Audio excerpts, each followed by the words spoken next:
Dabar pakviesime kolegą iš Energetikos instituto Viktorą, kuris mums papasakos apie Fukušimos elektrinės nelaimę. Norėčiau šiandien truputį aptarti tai, kas atsitiko šiais metais. Fukušima atominė elektrinė nelaimė. Trupučiuką pradėsiu nuo prieš istorijos, kokios aplamai buvo branduolinės energetikos nelaimės per jos egzistavimo laikotarpį nuo 50 metų energetikos pramonėje. Tai pirmoji stambi avarija atominėse elektrinėse, kurios gamina elektrą, kurią mes su jumis vartojam, tai buvo Jungtinėse Amerikos valstijose 79 metais.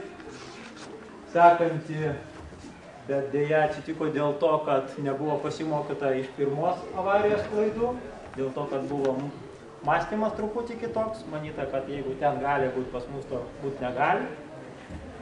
Reikia pripažinti, kad šito galėjo nebūti, jeigu būtų pakankamai atkreipta dėmesį į pirmos avarijos pasekmes. O kas liečia Fukušimą, tai čia patys žinot, kas atsitiko ir kad čia jau daugiau gamtos stichija pagelbėjo, o kas ir kaip atsitiko, trupučiuką vėliau apsistosim. Pirmoji avarija 79 metų Jungtinėse Amerikos valstijose. Jos pagrindinės priežastys tai buvo grubus saugos taisyklių nesilaikymas, kuris buvo palaimintos valdžios sprendimu. Nes iš esmės tom sąlygom, kuriom įvyko avarija, neturėjo susidaryti progos, nes elektrinė turėjo būti sustabdyta. Jinai neturėjo būti eksploatuojama. Ir valdžia elektrinės tai žinojo, tačiau leido ją eksploatuoti, siekdami uždirbti daugiau pinigėlių. Suprantamas dalykas. Nuo to laiko šitokie atvejai buvo griežtai kontroliuojami, baudžiami ir pavyko pasiekti, kad taip žmonės neatsakingai nesielgtų su tokiais objektais kaip branduolinės jėgainės. Ir sekantis irgi labai svarbus momentas buvo tai, kad personalo ruošimui, būtent veikimui avarinėse sąlygose buvo skiriamas per mažas dėmesys.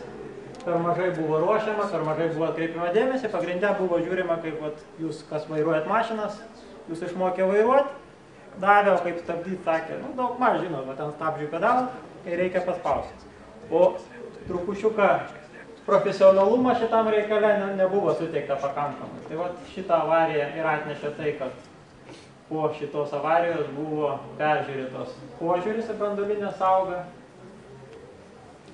ir leido išvengti ilgą laiką avarijų branduolinėse jėgainėse. O čia pranašiai atrodė šios avarijos metu reaktorius ir jo korpusas. Be abejo, reikia paminėti, kad specialistai iki galo nežino, kodėl taip gerai viskas pasibaigė amerikiečiam, nes iš tikrųjų pasiekmes turėjo būti prastesnės, bet susiklosti tam tikros aplinkybės, kurios pagelbėjo jam.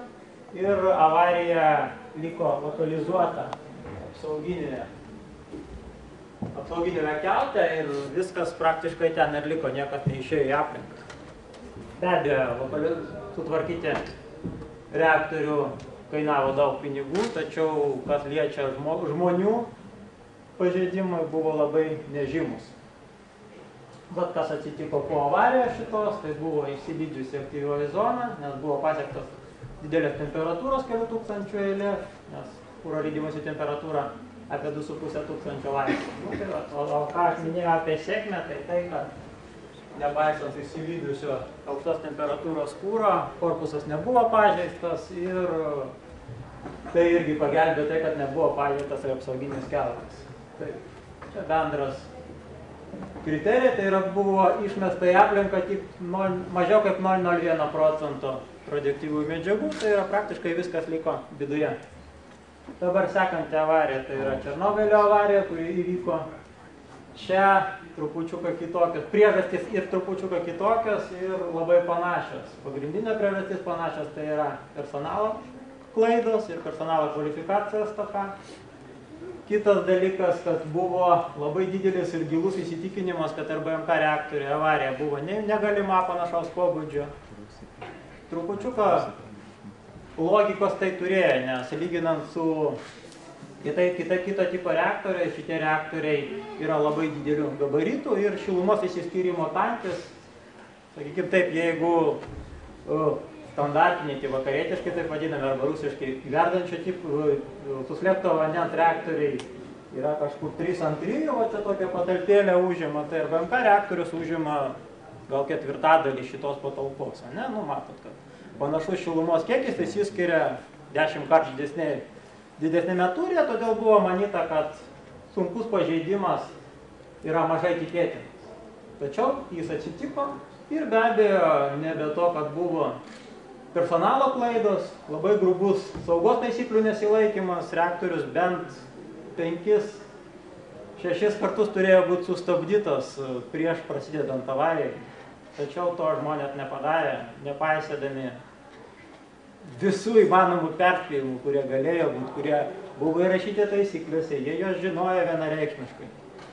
Tačiau manau, kad čia ar kvalifikacijos toka, ar tiesiog atskirų žmonių, nežinau, noras ko, padarė tai, kas atsitiko. Čia pasiekmes, karto po katastrofos, buvo labai stambus ir pažeidimai didelis radioaktyvių medžiagų kiekis išmesta.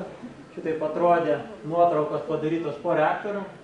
Šitas išsilydžiusios dalis, kaip matot, tai yra lydžiusi aktyvioji zona, ten yra mišinys, metalai, kūras, grafitas, visko ko nori, nes temperatūros buvo pasiektos kelių tūkstančių eilės, 2-3 tūkstančiai, viskas lydėsi, kas galėjo. Ir va čia tokios, taip susidarė po šakas virš viso šito dalyko yra aktyvioji zona.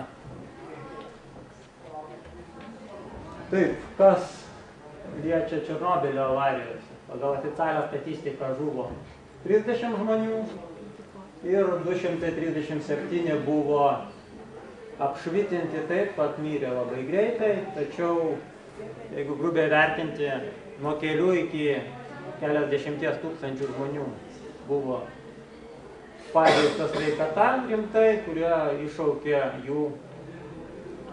jų mirtis anksčiau laiko. Bendrai yra sakoma, kad pasiekmes sveikatai turėjo nuo daugiau kaip 500 tūkstančių žmonių iki 1 milijono žmonių nukentėjo per šią avariją. Buvo išmesta lyginimui su ta amerikiečių Three Mile Islando avarijos, jeigu ten buvo mažiau kaip 0,01%, tai čia aktyviosios zonos sukauptų radioaktyvių medžiagų, tai čia buvo išmesta į aplinką apie 5%. Tai tūkstančiais kartų didesni išmetimai buvo įvykę, nes tenai viskas liko korpuse, čia viskas pateko į aplinką. Kokiosgi buvo pasiekmes šitų dviejų avarijų, nes viena įvyko Tarybų Sąjungoje, kita įvyko Amerikoje ir trupučiuką požiūris buvo kitoks, tačiau po šitų avarijų suprato, kad požiūris turėtų būti vis tik vienodas ir suprato, kad negalima skirstyti, nes klaidos labai skaudžios ir pasiekmes labai skaudžios. Tai pirmoji vieta, nes abiejų avarijų priežastis buvo žmonių veiksmai, tai buvo labai daug dėmesio skirta būtent žmonių parengimui, pakeistas požiūris iš esmės į sistemą, kurios veikia, buvo vis tik nuspręsta, kad visos sistemos gali sugesti, viskas genda. O kas liečia RBMK reaktorių, tai buvo padaryta labai daug pakeitimų, buvo pašalinti esami reaktoriaus charakteristikų trūkumai, pašalinti konstrukcinių elementų trūkumai. Taip pat buvo pradėtas nuodugniai nagrinėti sunkios avarijos ir kaip reaguoti į jas, jeigu jos prasideda. Šitas nagrinėjimas jau yra įtrauktas į naujų reaktorių kūrimą ir jų projektai numatytos galimos sunkios avarijos, kad išvengti radioaktyvių medžiagų pasklidimų. Taip pat buvo parengtos būtinos instrukcijos, kad kaip elgtis operatoriam, ką jie turi veikti, nepaisant to, kad tu jau viską prarandi, viskas pas tave dega, bet tu vis tiek turi žinoti, kokių kraštutinių priemonių turi imtis. Ir be abejo buvo parengti privalomieji evakuacijos planai visuose elektrinėse pasaulyje. Šitaip atrodo atominių elektrinių skaičiaus didėjimas, nes 70-ieji 80-ieji metai, iki pirmąją Vantalės avarijos, matos, mėlyna tai etamų, eksploatuojamų reaktorių skaičius, ilga, tai kas buvo tuo metu statoma ir matom, kad atsitiko šitą avariją, branduolinės energetikos plėtra labai sulėtėjo, buvo statoma tik tai, kas jau buvo pradėta statyti, buvo pabaigta statyti iš esmės praktiškai sustojo, vienas kitas reaktorius per metus toliau buvo statomi. Po Černobylio avarijos matot, kad praktiškai buvo pabaigta statyti tas, kas statoma, ir vienas kitas reaktorius per metus dar buvo statomi, iš esmės pakeičiant jau senas elektrinės ir jų vietoje statant naujus blokus. Naujų atominių elektrinių praktiškai nebuvo kuriami.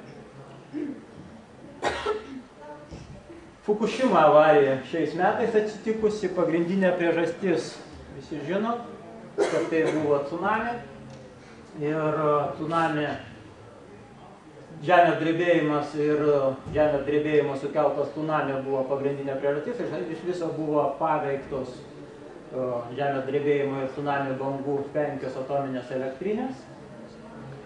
Tačiau trupučiuką reikia akcentus teisingai sudėti, kas liečia poveikį žmonėm, žuvusiam ir visa kita.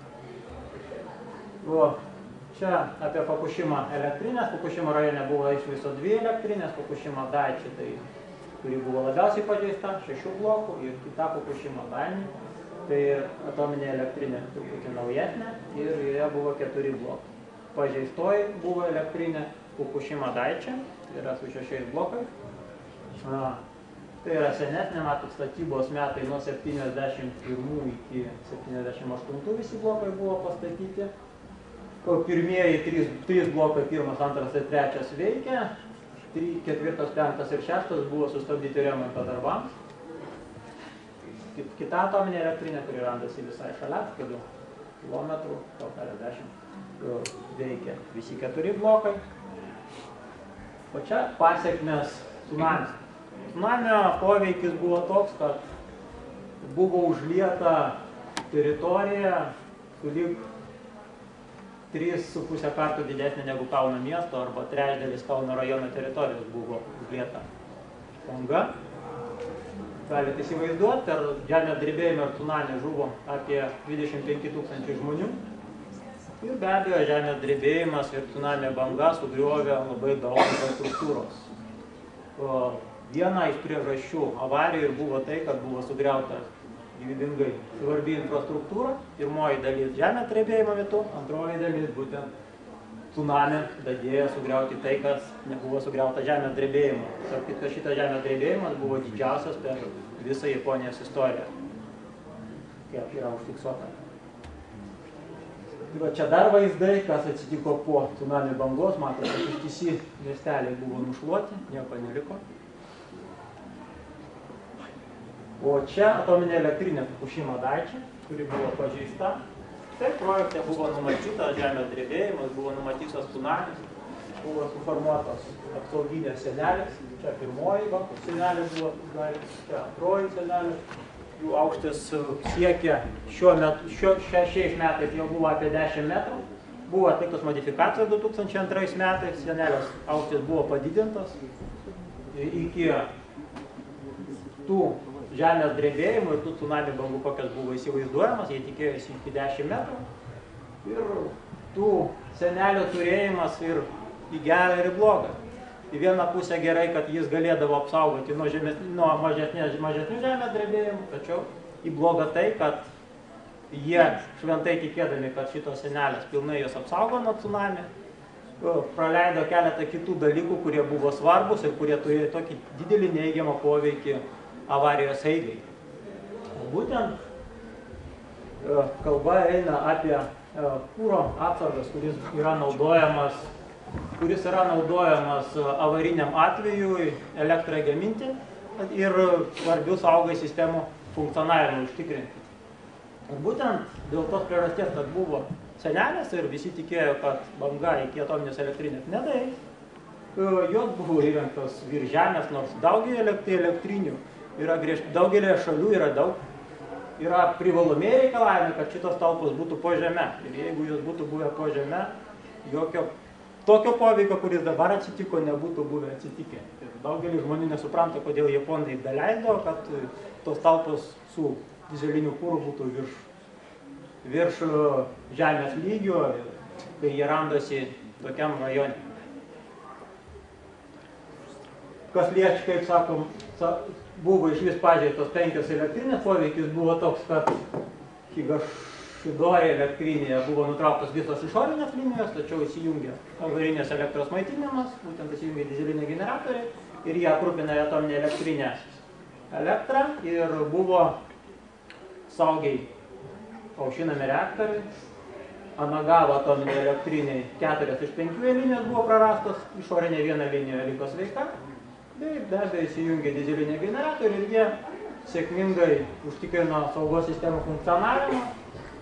Tokiai Danijai.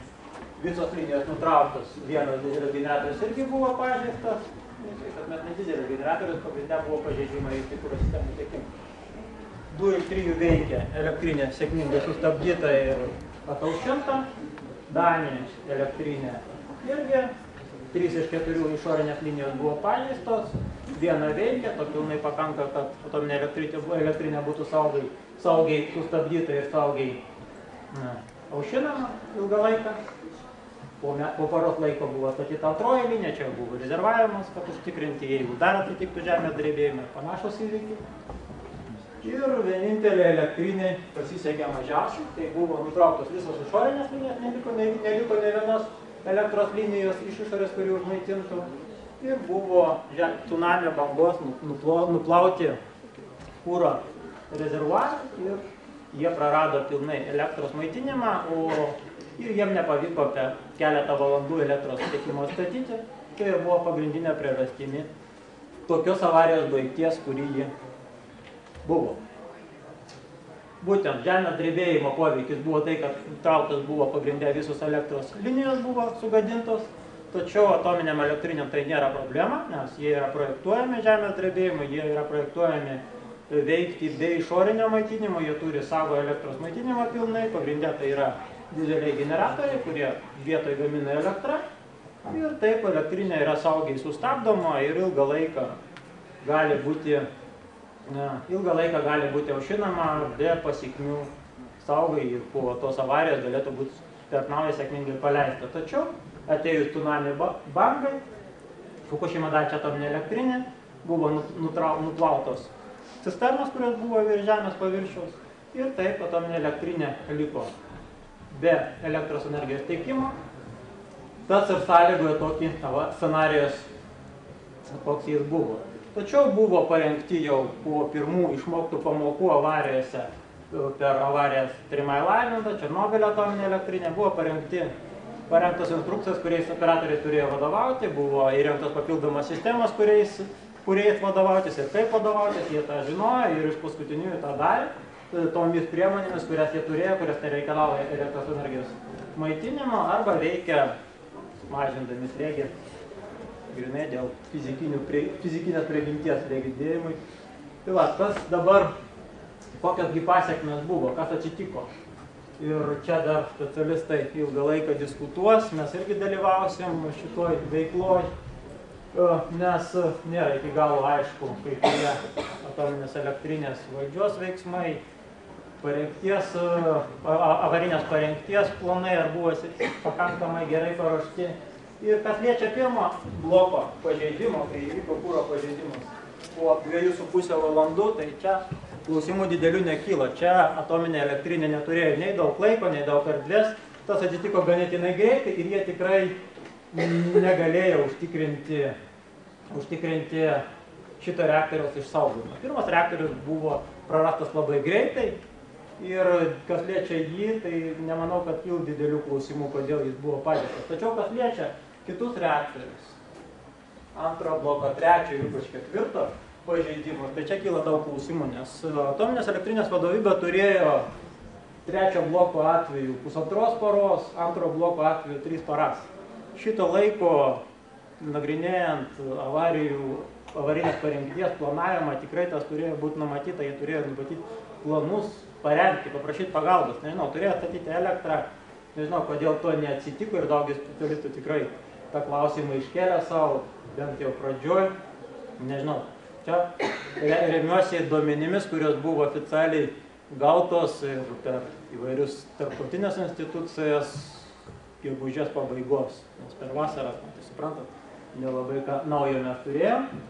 Tai va, kas liečia šitos 2 reaktorius, tikrai manau, kad turint pakankamus avarinės parengties planus, to buvo galima išvengti. Kas liečia 4 bloką, ten iš vis absurdas, po 9 parų. Po 9 parų ir pradėjo ne. Iš vis nežinoma, kas atsitiko pas juos baseine, nes reaktorius aplamai buvo sustabdytas ir kas liečia sprogimą, kuris įvyko tame bloke, ten dar neaišku, net neaišku, dėl ko tas sprogimas įvyko. Iš vieno atveju kalba eina apie tai, kad iš 3 bloko pateko dalis vandenilio ir tas iššaukė sprogimą, kitu atveju galimas, kad tai įvyko iš baseino, buvo kūro baseine, kūro saugojimo baseine įvyko nusausėjimas ir jo ten pradėjo kūro pažeidimai. Tai va šitas iki šiol neaišku. Išvada būtų tokia, kad iš 4 blokų, kurie buvo pažeisti vienaip ar kitaip, 3 iš kurių reaktoriai buvo išsilydę, 2, manau, kad tikrai buvo galima išsaugoti. Bet kol kas aiškaus atsakymų šitą klausimą nėra. Dėl 4 tai yra aplamai absurdinė situacija, kad ten atsitiko tokie dalykai. Tai tikrai negalėjo, nes užtektų vienos gaisrinės mašinos, kuri pilnai papildytų kūro baseiną, arba atjungimas nuo sujungimo per ventiliacijos sistemą su 3 bloku ir tas blokas tikrai nebūtų pažeistas.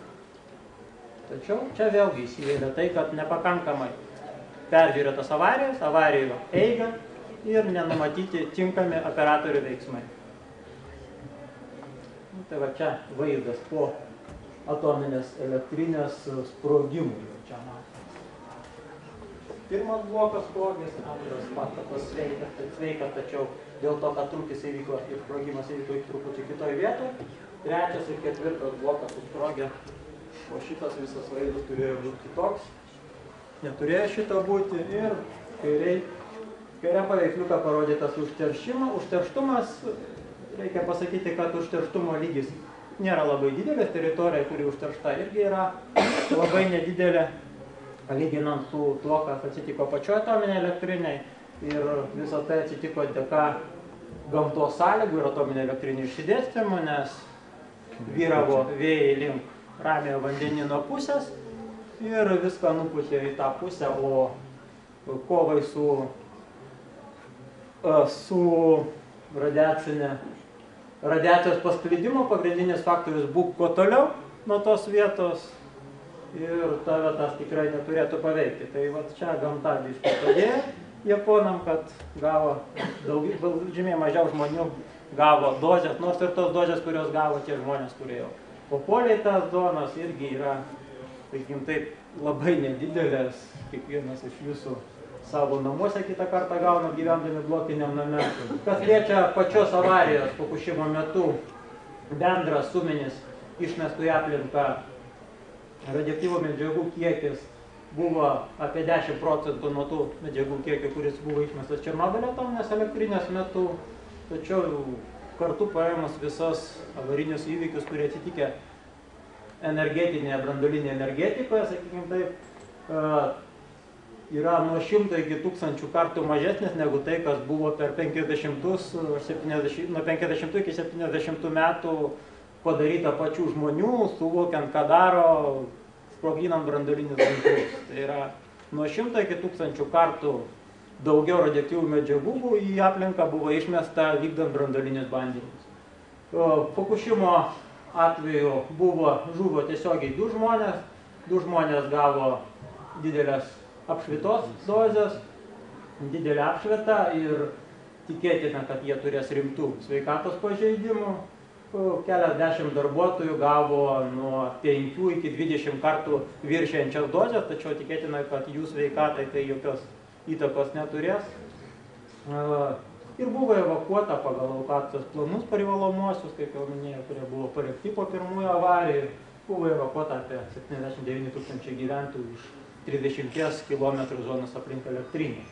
Tad bendrai paėmus avarijos atominėje elektrinėje metu buvo 2 žuvo ir 2 tikėtina, kad teks žūti anksčiau laiko. Tai yra 4 žmonės ir žemės drebėjimo ir tsunamijos aukų skaičių šitos katastrofos metu sudarė 25 000 žmonių. Tai galite palyginti ir kur reikia sudėti akcentus, į ką reikia akcentuoti. Kas liečia, kas bus branduolinė energetika po šitos avarijos, tai yra tai, kad vėlgi sutinka, kad parengties planavimas buvo nepakankamai geras ir kad bus peržiūrėtos saugos užtikrinimo priemonės. Čia būtent tai, ką kalbėjo apie tų dizelio talpų turėjimo virš žemės lygio, kada to galima buvo išvengti ir turėti juos po žemę, ir tikrai tas turėtų labai ženklų poveikį šitos avarijos baigčiai. Kas liečia pasauliniu mastu, tai tik tai Vokietija priėmė sprendimą atsisakyti branduolinės energetikos iki 22 metų ir tikėtina, kad jie tikrai jos atsisakys ir nebeturės branduolinės energetikos. Jau dabar jie turi didelę dujų tiekimo siekiant pakeisti tas branduolinės energetikos iš Rusijos. Tarėsi dėl Nord Streamo pralaidumo padidinimo dar 50%, tad jie rimtai planuoja šitą veiklą ir matosi, kaip jie pakeis branduolinius reaktorius. Kas liečia Japonijos ir Šveicarijos vyriausybės, taip pat pareiškia, kad atsisako branduolinės energetikos, tačiau tas atsisakymas 35-30 metai, tai žinot, vyriausybės keičiasi kas 5 metai, kas 5 metai keičiasi ir nuomonė. Tikėtina, kad 5 metus, galbūt 10 dar kalbės tą patį, ką kalbės po 15 metų, niekas nežino. Dabar, kas liečia avarijos ir aplamai branduolinės energetikos, keletą klausimų, ar jį bus vystoma Lietuvoje. Tikiuosi taip, nes manau, kad branduolinė energetika jinai reikalinga ne tik tai kaip stabilus elektros energijos garantas ir stabilus elektros energijos kainos garantas, tačiau ir labai mokslui, ne tik mokslui, bet ir inovacijom imli pramonės šaka, kuri verčia pasitempti turimą pramonę šalyje. Turi pasitekusi pramonė šalyje, gali lengviau konkuruoti pasaulyje, nes tu dirbi aukštesniam inovacijų lygiui, tu turi geresnės technologijos, kurios leidžia tau dirbti atominį energetikai. Tave lengvai prileidžia kitos šakos. Kas bus pasaulyje? Pasaulyje vienareikšmiškai branduolinė energetika bus vystoma. Dėl avarijų galiu pasakyti, taip, dėja avarijų bus, to neišvengsi, tik tai klausimas, kada jos bus, kokio sunkumo jos bus. Priežastys avarijų. Žmogaus klaida, didžiausia priežastis buvo, dėja ir liks, jeigu nebus žmogus pakankamai motyvuotas, pakankamai mokytas, dėja neišvengsime tų klaidų, todėl tokie objektai neturi būti užtikrinami ir neturi būti daryti tokie anekdotinės situacijas, kokios daromos Lietuvoje, kai nesiskaitama su specialistais, kai jų nuomonė nesvarbi pasidaro, kai politikai priima sprendimus, o ne specialistai tą daro. Dėl kitų avarijos priežasčių, žemės drebėjimų, ugnikalnių, meteorito kritimai, karai, niekas nežino, kas gali būti priežastim, niekas negali, tačiau reikia ruoštis, kaip sakoma, viskam. O verta atsisakyti, manau, kad ne. Tai kokios pasiekmes jau paminėjau, kur laukti kitos avarijos. Pusę lūpų visi kalba, kad ta vieta bus Kinija. Dėja taip yra, nes jie stato daugiausiai, kai tu kažkur skubi, tu kažką pamiršti. Vienareikšmiškai. Nes šiuo metu kinų planai grandiozinė, jie dabar supirkę yra viso pasaulio technologijas, jie perstatosi visų tipų reaktorius, kurie planai rinkoje yra, kokie 5-6. Kokie rinkoje egzistuoja, jie viską statosi pas save, viską nori turėti. Dėja, nežinau, kaip su žmonėm, jos irgi reikia tinkamai paruošti ir tas užtrunka ne metus, ne 2, ne 5, tai didesnis laiko tarpas reikalingas, norint patapti tam tikros specialistų. Čia, kas liečia avarijos, taip gražus patiko paveiksliukas įdėjo. Pirmoji avarija atsitiko, kai buvo aplamai apie 2,5 tūkstančio reaktoriaus metų patirties, antroji 4. Čia, kaip matot, jau turim 14 ir tūkstančių metų patirties ir vis dar avarija atsitiko ir vėlgi nebe žmonių nedažiūrėjimo. Čia dabar toks apibendrinantis dalykas, kas su katastrofom atsitinka. Per metus autoįvykiuose žūsta apie 1 milijonas žmonių, 50 sužalojami, milijoną. Traukiniai yra pati saugiausia transporto priemonė, jeigu galite keliauti traukiniais, nes tie 2000 per metus žuvusių tai yra Azijos šalis, kur vyksta periodiškai, o šiaip standartiškai pasaulyje išsivyščiusiame įvyksta 200-300 žmonių žūsta. Taip pat ir su lėktuvais, kodėl lėktuvai čia arčiausiai branduolinė energetikai, nes irgi keliami labai aukšti reikalavimai personalui, labai didelis dėmesys skiriamas personalo ruošimui, paruošimui technikos, labai artima sritis branduolinė energetikoje ir per metus čia žūsta nuo 800 iki 1500 žmonių.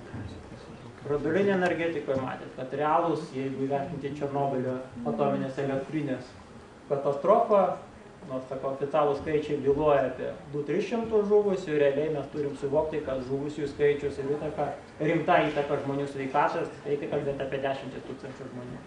Tai per 10 metų 10 000 mes žūstam lėktuvas.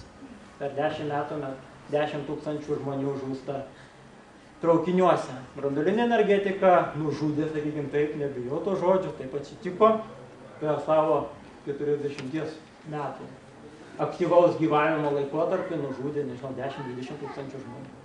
Bet mes neatsisakom milijono žuvusių mašinų, kiekvieną dieną naudojame. Todėl nemanau, kad mes turėtume atsisakyti branduolinės energetikos. Čia kreivė parodyta, kas atsitiko su lėktuvais. Čia labai arti branduolinės energetikos. O čia 70-ieji, 90-ieji pikas, paskui pradėjome rimtai žiūrėti, ruošti personalą, ruošti technikas, sugebėjom gerai paruošti techniką. Matot, kreivė akivaizdžiai nukrytom nuo 3,5 iki dabartinio 1000 žuvusių žmonių per metus. Tai 3 kartus sugebėjom sumažinti. Tas pats ir branduolinė energetika, prieš tai rodyta kreivė. Didelis laiko tarpas sugebėjom gerai ir sėkmingai funkcionuoti. Tačiau budrumą trupučiuką prarado ir turim vėl tai, ką turim. Ačiū uždėmesį, klausimą.